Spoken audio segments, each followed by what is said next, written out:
great chat that Sri Krishna had. I had the pleasure of listening to him last half an hour. It was brilliant. It's a pleasure and honor to be here. I've now been an entrepreneur for the last 13 years. Yes, 13 years. And Ashish was kind enough to ask me to come and share what I've gone through. And so probably this is a lot more about what you should not do, because I still don't know what I should do to make this work. But I do know what I should not do, because the last 13 years I've made more than my fair share of mistakes.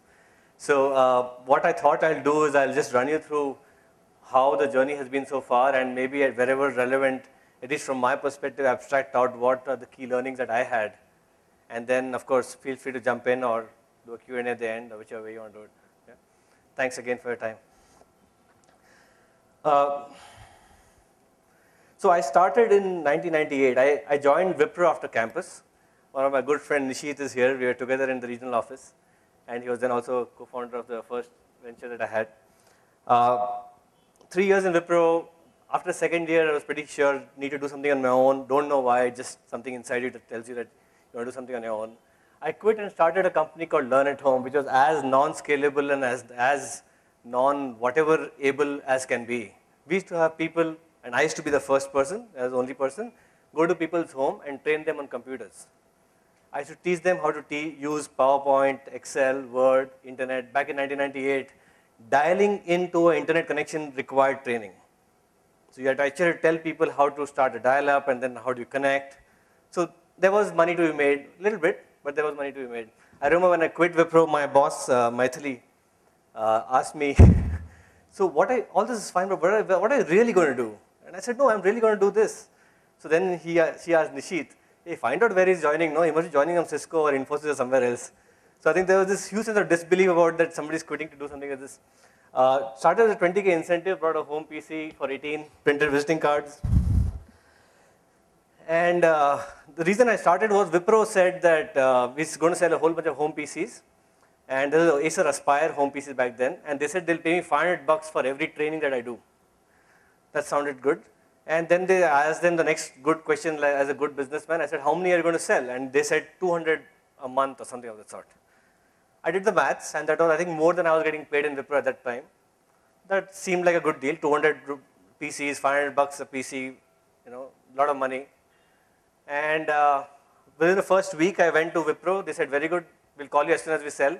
Went to HCL. They said, very good, good idea, call you as soon as we sell. Compaq, yes, very good idea, call you as soon as you sell.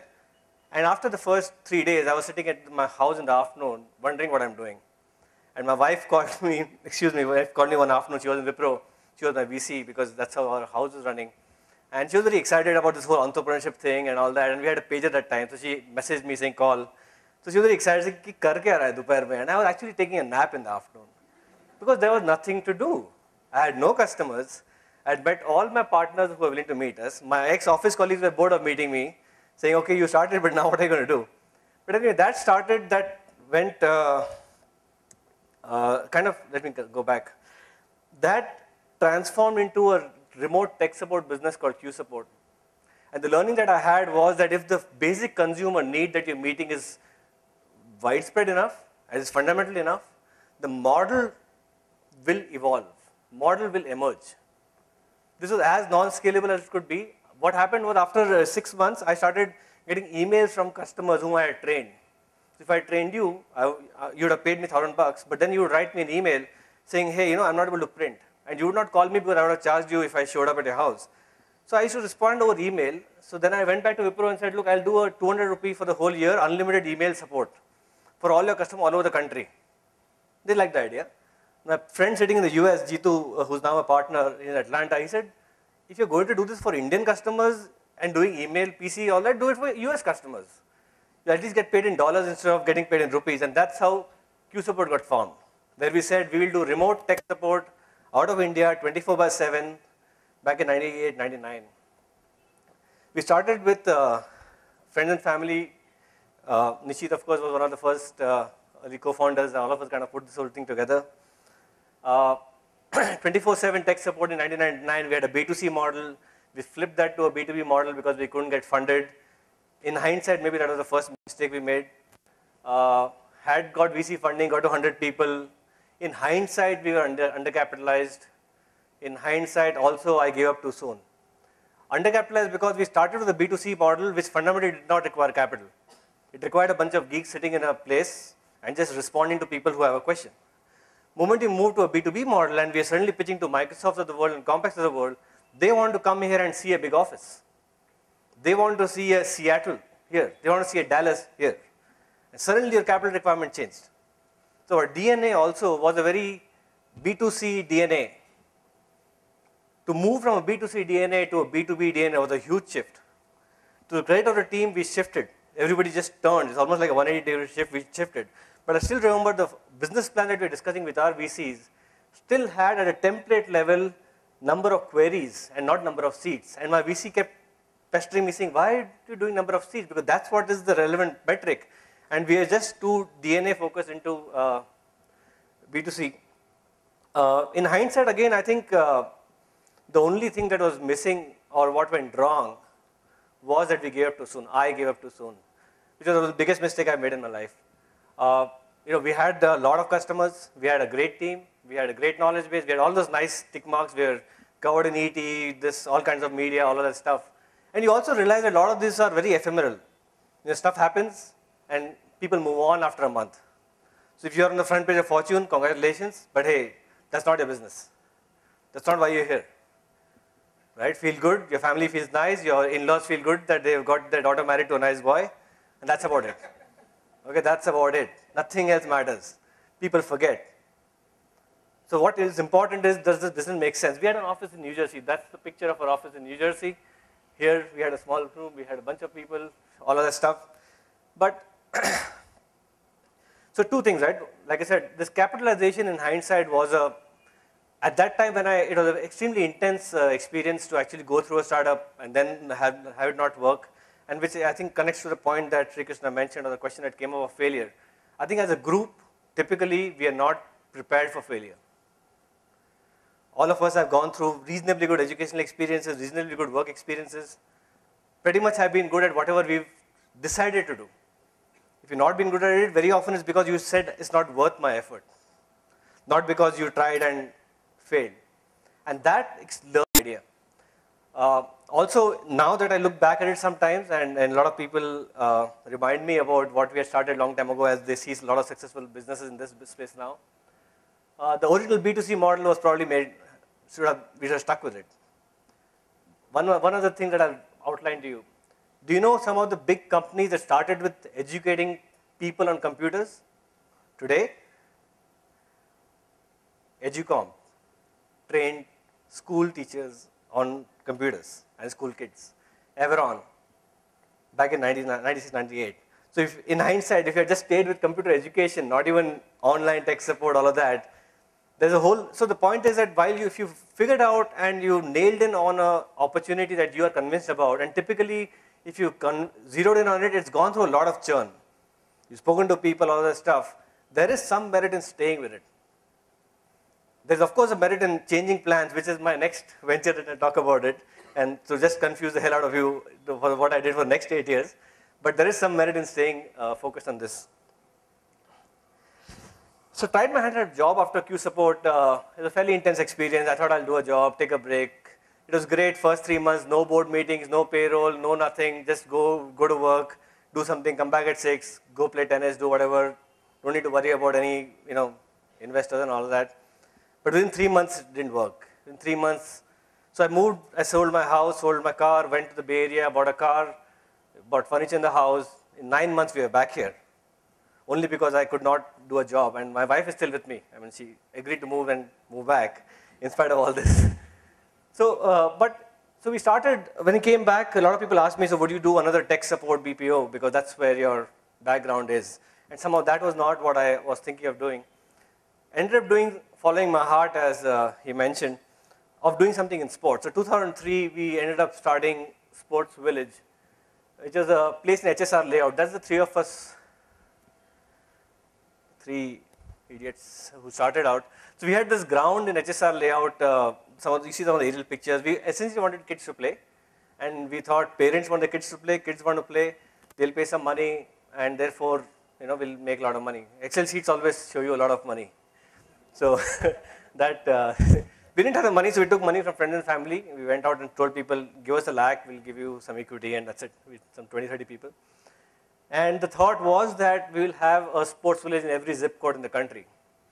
And if you've not seen one near your house, that's because we have not been able to execute on that one zip code across the country.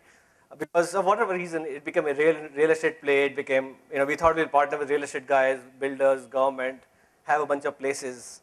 So because again, here there was, if you ask anybody, should your kid have a good place to play? Yes. Should I want to have a good place to play? Yes. So there is a consumer need, but there was no business. So again, contrast with what I just started with Learn at Home, there was a consumer need, but there was no business at that time, in 2003. So we switched. We had an option. We could go back to a job. We could do a tech startup. We could do some part-time consulting. We said, no, we'll stay in the canvas of sports. And that's one important call we took. I remember when we started out, three of us saying, we'll never do events. Never. We are not an events company. We are going to get kids to play, have fun, life skills, all of those nice things. Within 8 months, 95% of our business was sports events. Because we had bills to pay, we had hit bottom on our limited bank balance. We had still the thought that we will continue to do something in this business. And we found out that parents of these kids said, hey, this is interesting. Can I bring my team here to play? And they were willing to pay a lot more. 2003, 2006, that's also, I think, a larger context issue. 2004 to 2006, 7 was also a time when real estate prices went through the roof. So anybody who had a half a square foot felt he was a millionaire. So they're not willing to talk to us about partnering on sports. Second thing that happened was corporates in that time were very worried about engaging with employees. They were not so worried a year ago. Now they are starting to get worried again. And that pushed, so there was a larger macroeconomic thing which I could not control, but which pushed demand our way. Corporate said, hey, I want to bring my team. My kids like this is a nice place. I would love to have my team here. Instead of spending $2,000 on a pub, I would spend $2,000 playing for an hour here with the team. That's how this started. Again, we had Excel sheet which showed lots of zeros after a few years. And we thought we'll do that, make lots of money and come back to kids. So the raison d'etre was always kids and sports. This happened, again, following the money. We did this in Bombay, Bangalore, Hyderabad, Chennai. Again, corporates kind of, they said, yahan karoge, yahan karoge. We said, sure. Then somebody told us about something called sponsorship, which essentially meant, from what I understood, we didn't know about anything about all this stuff. They said, okay, you're anyway doing an event. If you put a banner here, they'll pay you some money. So that makes sense, right? I'm anyway doing the event. I put some banner, put some logos, and I get a lakh. That's a good, sounds like a good model to have. So we started doing sponsored events. And we are fairly naive, and I still, today, a lot of those clients, Touchwood, are still clients. And I can imagine them laughing when they heard our pitch the first time. Our first pitch, we took a property called Asian Badminton Championship and went and tried to get sponsorship for it. And I remember our slides, I still have them, had things like badminton is the fastest sport, the shuttle travels at 180 kilometers an hour. And I'm now thinking, what was I thinking? What did I make? And I was trying to use that to convince the sponsor why I should sponsor badminton. As naive as we could be, but we kept going. And maybe in hindsight, I guess people just saw the genuineness of what we're trying to do and maybe gave us the benefit of doubt. And that's one thing that education helps. If you have some degrees, people assume that you have a grand strategy behind all the stupid things you're doing. You might not have any strategy, but they think, acha, itna padhai kiya to, there's some very grand plan, he's a visionary, seen 10 years ahead. All nonsense. I mean, this is all hindsight. But we did all this, we now keep doing this sports event. But again, the thought was, we'll do all this, make money, come back to kids and sports. 2005 happened, then this again went through, 2006-07, again that went through a bit of a jam. Then 2007 Cricket World Cup, completely serendipitously. We had no money in the bank. I read in the ET, there was a thing about official hospitality agents for Cricket World Cup into the West Indies, which was a disaster West Indies tour for us, if you remember World Cup. And we became the official hospitality agent. It required a 10 lakh upfront commitment. We had 20,000 rupees in the bank. I borrowed 10 lakhs from my brother. We wired that money, at the end of which again we had 20,000 rupees in the bank. And we became the official hospitality agent for the Cricket World Cup. This is the only thing we could do because there's no other way we could pay our bills. There's just no other way. And we ended up becoming the largest worldwide sales agent, all that. So that gave us some buffer to kind of pay our bills and maybe think slightly beyond day-to-day existence. Then we thought we'll build this as a business, F1, all that. again realized this is not a good business from a sustainability, predictability, all this stuff. So again, searching for the big opportunity, we thought, so after, around this time is where this whole scalability bug started coming in, saying, hey, if you're doing something, you think you're good, you need to have a scalable business. That's how we got into this thing called Mera Sport. So we thought we'll use new media, mobile, and sports, and figure out a way to improve the user experience through combination of these three. So we built our own software platform. We were again fortunate enough to get partnerships from some leading software company that gave us the resources for it. Again, I think in the hindsight, while I don't want to get into details of this, I think the problem is if you have too many ideas churning. This is a good example of how many models I've tried.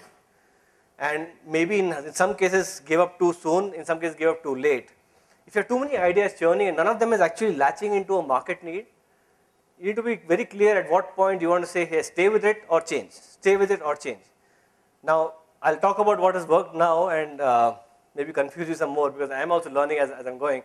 But also one other thing happened was co-founders, one is Jay stepped out. Three of us started it. Jay after a year said, look, this is not working for me, whatever cost, all of that stuff. So he stepped out. Jitu and I said, we're going to stay. For us, the other issue was this opportunity cost of not doing a business in sports was way too high. Not just from a financial, all that, just from a more psychological, emotional, 20, 30 years later, I don't want to say I had a chance to do a business in sports and I didn't have the guts for it, right? You will find a job. You'll find a way to keep going. So that was the only thing that kept us going. There was nothing else. There was no market data, no report, nothing about sports in India that made sense for us to stay. The only reason we stayed was we said, ye agar nahi kiya, if you don't do this today, I don't want to look back tomorrow and say, hey, you know what, we had a chance, we were there, blew it. So we tried our hand at this. Again, this advertising-driven thought, SMS-based, GPRS, we had J2ME client, all kinds of stuff. Again, didn't work. We went to VCs for funding, didn't work. It's still there. All of these are still there. Around this time is where we had a fairly intense difference of opinion within the co-founders, essentially my partner and I, about which direction should we go. Should we go events? Should we go somewhere else, either tickets or technology or something else? And I think in hindsight, we're childhood friends. We grew up in school together and all that. I think in hindsight, it's only that friendship that kept us, still keeping us together. Otherwise, I don't think anybody else, if I had these kind of difference of opinions, I would have continued staying with them and vice versa for him. So that at a co-founder level, that comfort, that intensity that you're willing to disagree vehemently, call each other names, but still work together the next morning. And respect the other guy saying, okay, I don't like what he says, I don't like maybe the way he says it, but hey, this is still important and I need to work with this guy or lady. So today we do sports consult, that's what my partner Jitu runs, we work with brands and sponsors. EduSports, we work with 150 odd schools across the country. Now here's, to me, the interesting learning. If you think about EduSports, it's actually exactly what we started out back in 2003. We used to work with kids, get them to play. The only difference is the model was a retail model and this is a school model. 2004, I had 5 schools in Bangalore who used to call me after seeing my infra, saying, can you send your coaches to run a program in the school? If I had continued back in 2004 in the school business, I would have 1,000 schools today. Today, after last 2 years of intense work, I have 150 schools. So call it a visionary, call it an idiot who missed an opportunity. There is a lot of stuff that worked, didn't work, but now it is working because in hindsight, we just stayed true to that canvas. Now it is working because suddenly there is a huge thing about IPL and sports as a business and all that. And now people are calling us visionaries. I don't think we're any of that. I think we were just too bullheaded to say, this is all we're going to do, and we'll find a way to make money out of this. A lot of people used to ask us, are you an NGO? Are you, what do you really do for a business? I mean, what do you really do for a living? Getting kids to play, that's fine, but what do you really do? And, we used to get these vague looks when, but that said, I also want to make a few other points. I think, friends, family, and investors, we've been, touch wood, very fortunate. We had investors, friends, family who put in some money, who trusted us. We had investors who trusted us in the first venture. In fact, Seed Fund Bharti, who's earlier run, if you know the VC context, I'm sure most of you do, used to earlier run Infinity Ventures. She, in fact, invested again in EduSports after the Q support experience didn't work. So this friend of mine, iBanker friend of mine, was talking about it, saying, both of you had temporary amnesia. She agreed to give you money again, and you agreed to take money again. So there's about temporary amnesia on both sides. But I think the good thing was there is slowly an ecosystem that is clearly building. We were very fortunate to get support. We were very fortunate to have people who rallied around us, either in terms of money, or in terms of opening doors, or in terms of giving us a chance, whether they knew us or not. And I think as a, I agree from what Sri Krishna said, the cash, all that becomes secondary. I think the primary thing is, if the market feels that the core team is sincere about what they want to do, they're willing to give you a chance. We stumbled a lot, but they still gave us a chance. As long as there is some sense that, okay, this guy is not going to spoil my name when I refer this guy to a VP or whatever, and is going to give it the best that is possible. There is a lot of goodwill in the system for people like us who are trying to do different things. I think sometimes we don't ask, either because of ego or because of maybe misplaced sense of humility, or what you think you should not do, or this sense that if I ask, there will be an obligation to. I don't think people are going to help you because they're going to expect equity from you or some cut. No, that's not what I've experienced. People help you if you ask them for help. And what I find now, and that's a fantastic virtuous circle that I find across a whole bunch of entrepreneurs that I've been working with now for the last 10, 12 years, is that people helped us, and wherever possible, we help other people. Right? A few years later, you will be here talking about what's worked for you. So this is our way of kind of giving back, saying, okay, you know what, people helped us at some point, somebody rapped us on knuckles and said, don't be an idiot, don't do this. Look this side. And that's what has been a very interesting experience for us. I can talk about this for a long time. I'm not sure how I'm on time. But so only one thing, don't give up, enjoy the ride. It's been fun for me, and I hope it's going to be fun for you. Anything that I can help with in terms of questions, any other specific thoughts, to let me know.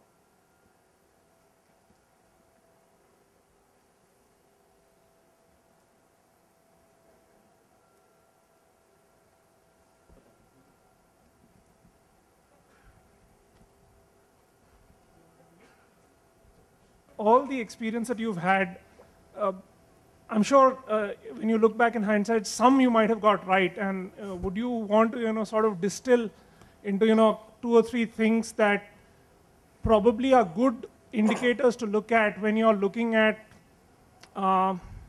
something that you've been very passionate about and you've clung on to for some time, but is probably not working. So what would you actually say are 2 or 3 things that someone might look at as a test for whether it's time to give up or change track? So in my context, great question. In my context, I think this after-school sports is one pet project that I still believe will work. And there's now been 3 failed attempts, it's not worked, within the sports village context. So my colleagues do tell me that maybe it was not a great idea in the first place. I refuse to accept it. Now, sometimes I believe maybe, so let's take it the other way, right? If you abstract out, the value of an idea is a function of the context, right? So either you say, I am so smart, so all that stuff that I'll create a context that people see value, customers, investors, whoever, or I'll wait long enough and I'll keep having my antennas open to find that context where this makes sense.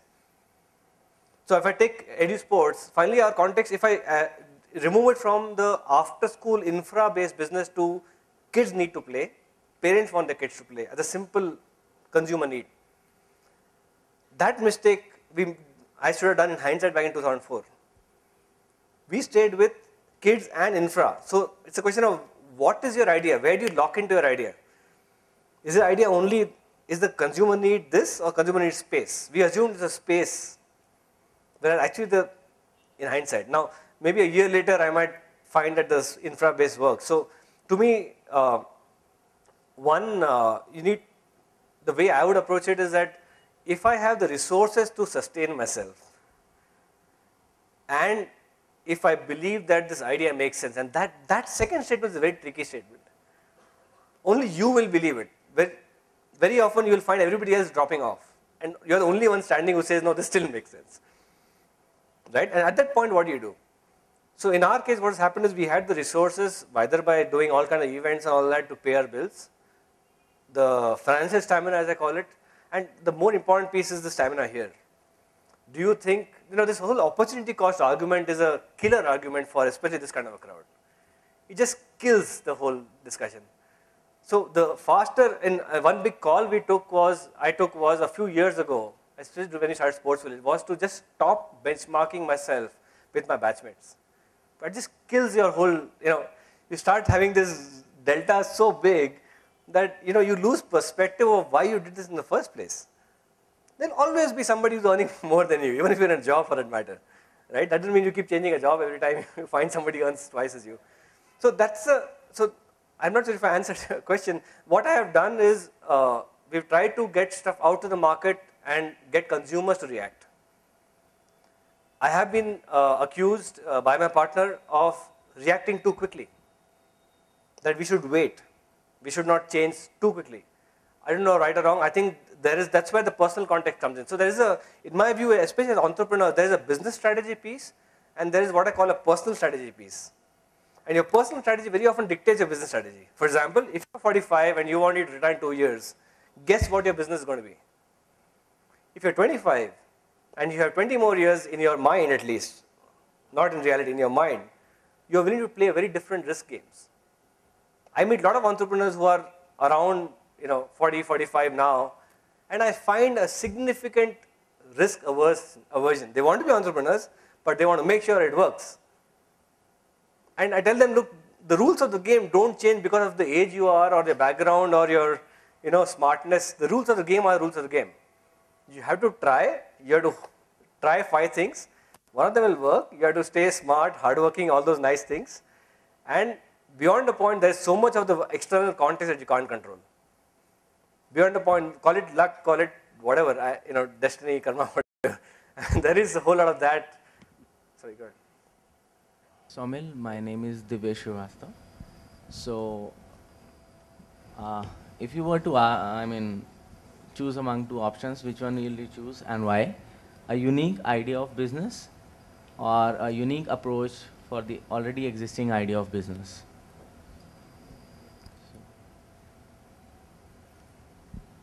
Okay. Context. Are you referring to unique idea as a scalable kind of an idea versus a... Sure. Yeah, so again, if you had asked me this question when I had just started becoming an entrepreneur at 27, my answer would have been number 1. Yeah, so number 1, my answer. Today, I would probably say number 2. But number 2 does not preclude number 1 in that sense. But to me, the issue, especially since all of your software, I do want to share one part which is related to this question of this whole scalability piece. Scalability is a great buzzword. Investors love it. And because investors love it, you are forced to love it because they give you the money. But scalable models are also winner-take-all models. So when you say uniqueness of an idea, if it's a scalable, it also means it's a copyable. Very rarely will you have scalable, non-copyable models. And that winner-take-all model works very well when you're playing a portfolio game, which means I have 5 horses in the race. I don't care who wins. But if you are one of those horses, I would request you to relook at this whole complete scalability as a thing. As an entrepreneur, I would think this balance of scalable, non-scalable is better. Because then you have a lot more. It's not like tomorrow morning business is gone.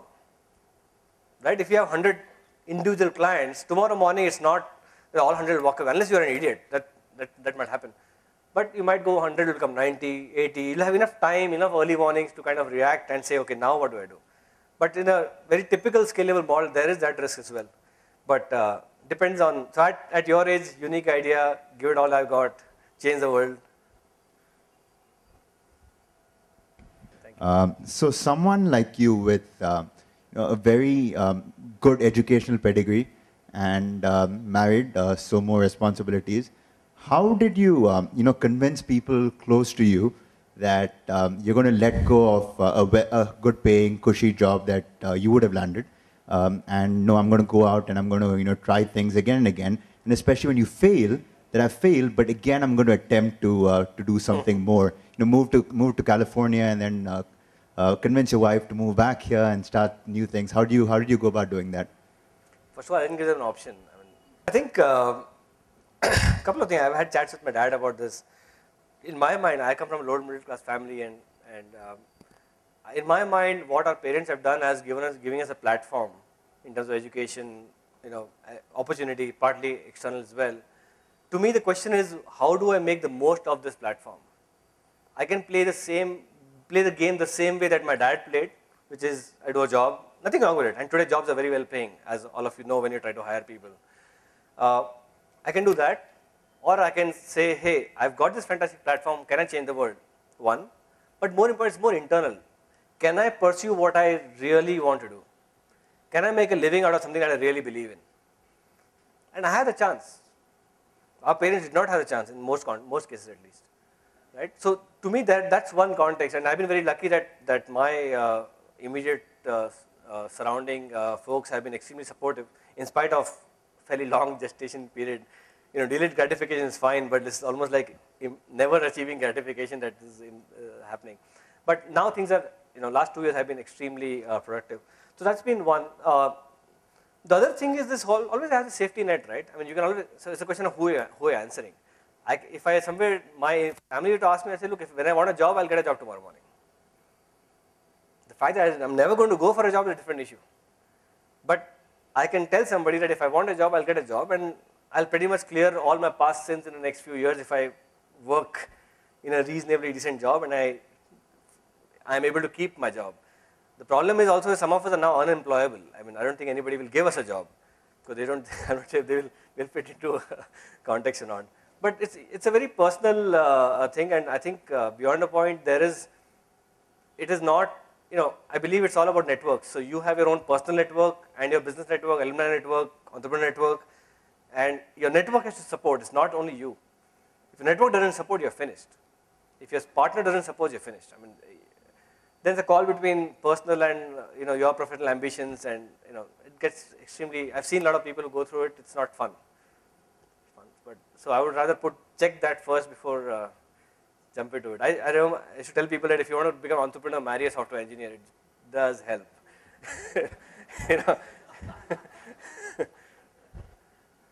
KA03 MA4829 I10 4829.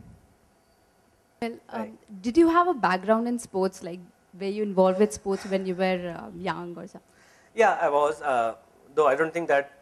Yes, I was. Answer is yes. I used to play. Sorry, go ahead. You had another question. My question was, how did you convince your customers as well as your investors to, if you did not have, like usually people who go for sports, they have a background of national level players or something like that. How did you convince your customers to come to you if you did not have a background in sports? So it's because you get benefited out. You get maybe 5 extra seconds, 10 extra seconds, after which the benefit out goes away and then becomes doubt, not benefited out. But I think in my case, the investors or customers, partly because my first venture was in tech, that helped because there was some people had seen me on the ground on the shirt. Second is our business was not about performance sport. Our business is more about what we call completing education. To that extent, in fact, interesting, at TIE last time somebody was asking me about why it's worked, and he in fact told me the contrary of what you just said. He said that your EduSports business is working because you as yourself and equivalent people in your management team are going to schools and saying sports is important. If somebody is a plate for India, he'll of course say sports is important, right? Because he will of course say it. But somebody who has an option of not doing sports as a career is saying so in fact it worked for us. But if your question is about mapping your past skills to your current venture or your current passion, in my view, and this might sound a bit cynical, the market's memory is very short. Right? If tomorrow morning you say I'm a whatever artist, in 2 months people call you an artist. Right? It's unfortunately that's the reality. Of course, assuming you're walking the talk in terms of showing up at all the artist places and actually drawing and all that stuff. But in 2 months, people will call you an artist. In 3 months, you'll be an expert in art. So the market's memory is very short, beyond a point, right? Only when you get into a deeper thing of going to raise money and submit a due diligence and all that, pretty much people will, unless you are messing up, if you're doing a good job, you'll find people don't go 2 levels deeper. If you're messing up, then people will go 5 levels deeper to figure out where you were born and all that. But I don't see a correlation between what you are doing or what you had done in the past to pursuing what you believe in today. Because the missing piece is not skills. Skills you can buy with equity, with cash, whatever. Skills you can buy. The vision and the perseverance you cannot buy. And that's the part that we bring in. I mean, skills that are available.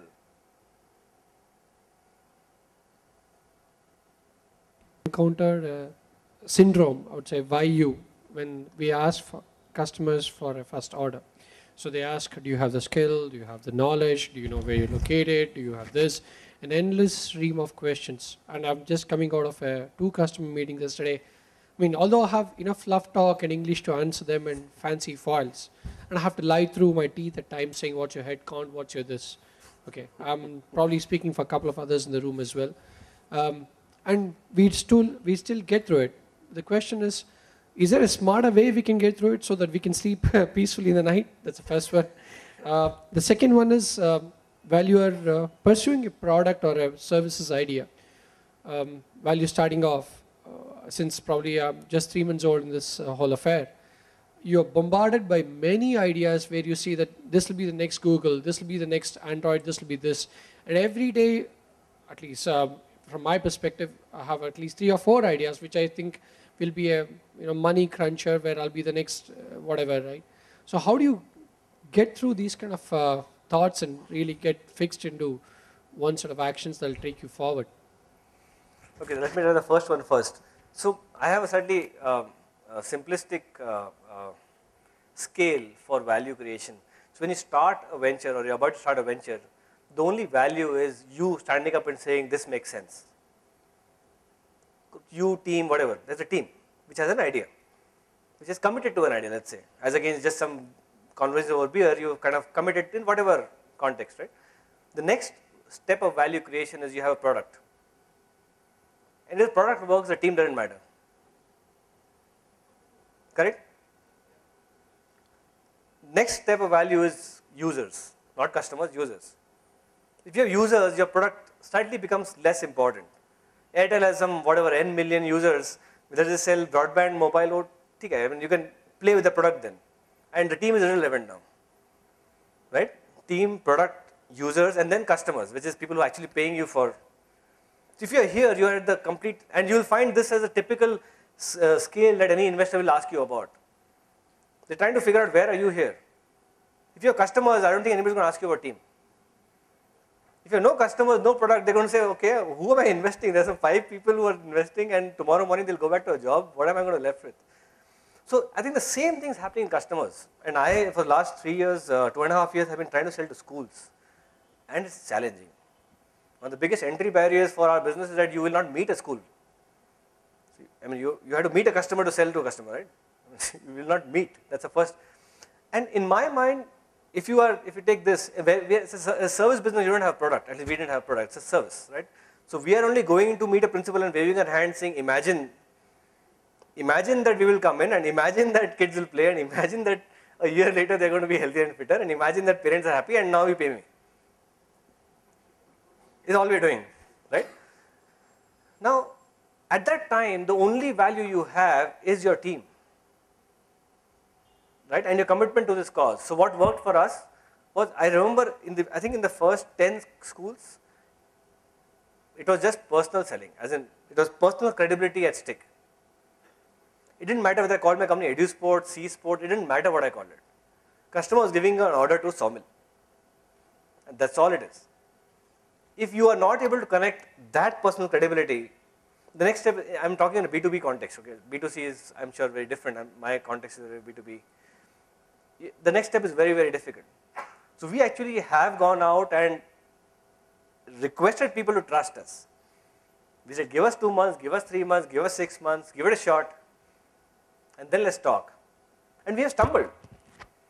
I mean, we have stumbled.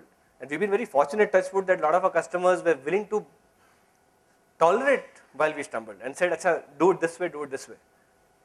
So the first answer to your question is, I think, beyond that, it's just your personal commitment, credibility, all of that. And there are ways of presenting that. Like in our case, when we started EduSports, we used to talk about how for the last 5 years we've been working with kids in sports. It's not like we quit yesterday morning because education is hot. We've been trying to get kids to play for the last 5 years. So we had some background of credibility, or else personal credibility. So your first customers will be your people who you know or who know you through somebody. Your other question in terms of a lot of ideas and all that, in my mind, this churn is good, right? Churn before you come up to that one idea is good. And after that, I would not revisit too often. I would not, again, then it becomes a question of resources, right? If you have tons of money in the bank, then you don't need to revisit, you can wait for the next 10 years. At some point, your business will make sense. If you don't have that much money in the bank, then it's to me, it's a cash flow driven question than a ideas driven question. If is what you have making sense, making business sense, then there's no need to revisit. There's this friend of mine who also a serial entrepreneur, and he keeps saying that serial entrepreneurs are euphemisms for failed businessmen. Which means if your first venture made so much sense, so much money, so much all that, why would you do something else? The fact that you're doing something else, maybe your first business did not make sense. Maybe it did not make money. Maybe you did not see a big thing. So if remember that even your customers, it's a very dangerous thing to do. Your customers are taking a big risk in trusting you, and if in 6 months they find that you change direction, they are stuck holding the baby. So it's a dangerous thing to do, and in my view, if you just stay with this idea and not revisit too often, maybe once in 6 months or once a year, I don't know if I helped you with that. Learn more from your failures than from your successes, and surely you had your fair share of that. Just trying to see if probably looking back at hindsight as always, if you had stuck to your job for a bit longer, learned a bit more the corporate world or whatever you were doing, and maybe 2, 3, 4, 5 years later, you would have been a little bit more mature person, but not that old and risk averse as people get when they are older and more responsible and all. Do you think you would have done maybe with less failures in that case and delivered better, possibly? So, obviously you can start anything from the idea when you're 20 versus 30 and 40 and all that. Would you change something if you have to go back? No, I think in terms of quitting, when I quit, no, I would not change it. I think 3 years was adequate. I think in terms of giving up, when I did, I would change that, for sure.